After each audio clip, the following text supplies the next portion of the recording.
अस्सलाम वालेकुम नाज़रीन, मां आहियां शुएब अली उमरानी ऐं तव्हां ॾिसी रहिया आहियो BR टाइम न्यूज़। सभ खां पहिरियां शामिल कंदासीं हीअ रिपोर्ट।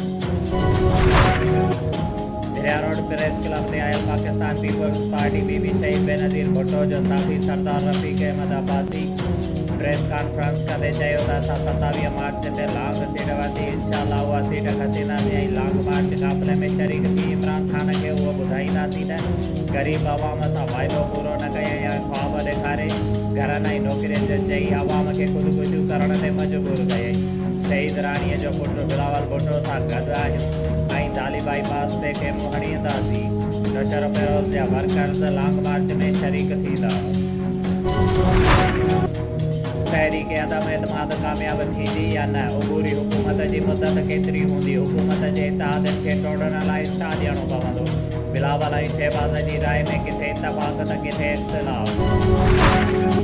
हुकूमत न छॾण जो वाइदो वठण चेयरमैन सेनेट सादिक संजरानी चौधरी जे घर पहुची वियो।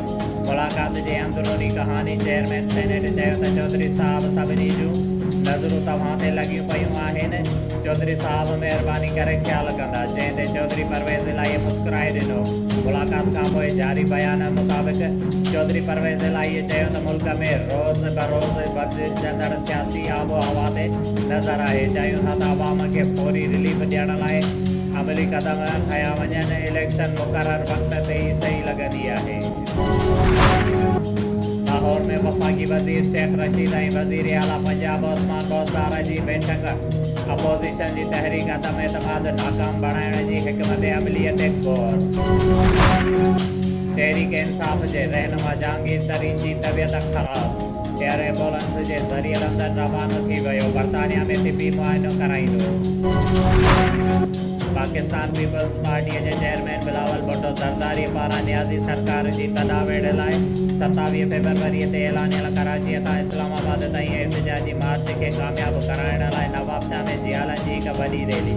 पीपीए जे सिटी सदर एडवोकेट खान बहादुर भट्टीअ जी राइसगाह तां कढी वई। रैलीअ जी अॻुवाणीअ में सिटी सदर खान बहादुर भट्टी, आशिक़ हुसैन ज़रदारी, सैयद आतिफ़ ज़ैदी ऐं ॿिया करे रहिया हुआ। जॾहिं त रैलीअ में सिपाह जा अॻुवाण अख्तर रिंद तौसीफ़ दामरा राशिद चाटियो मज़हर मयसर ऐं ॿिया समेत कारकुन शामिल हुआ। जागरता रैली दौड़ रोड काज़ी अहमद मोड़ बिलाल चौक कचहरी रोड शीराज चौक कपड़ा मार्केट गोल चक्रे खां थींदी नवाबशाह प्रेस क्लब ॿाहिरां पहुती, जिते रैलीअ खे ख़िताब कंदे खान बहादुर भट्टी, आशिक़ हुसैन ज़रदारी, सैयद आतिफ़ ज़ैदी ऐं ॿियनि चयो त सिलेक्टेड इमरान नियाज़ी तब्दीलीअ जी आड़ में मुल्क जो अशर नशर कयो आहे। उन्हीअ जो मिसाल पाकिस्तान जी तारीख़ में नथो मिले।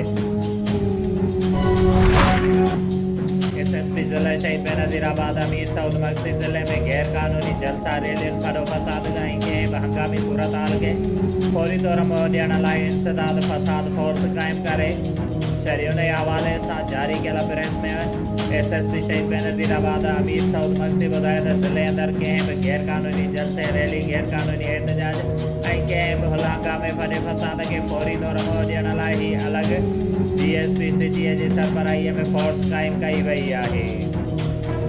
शुएब अली उमरानीअ खे ॾींदा इजाज़त। वधीक ख़बरुनि ऐं अपडेट्स लाइ ॾिसंदा रहो BR टाइम न्यूज़।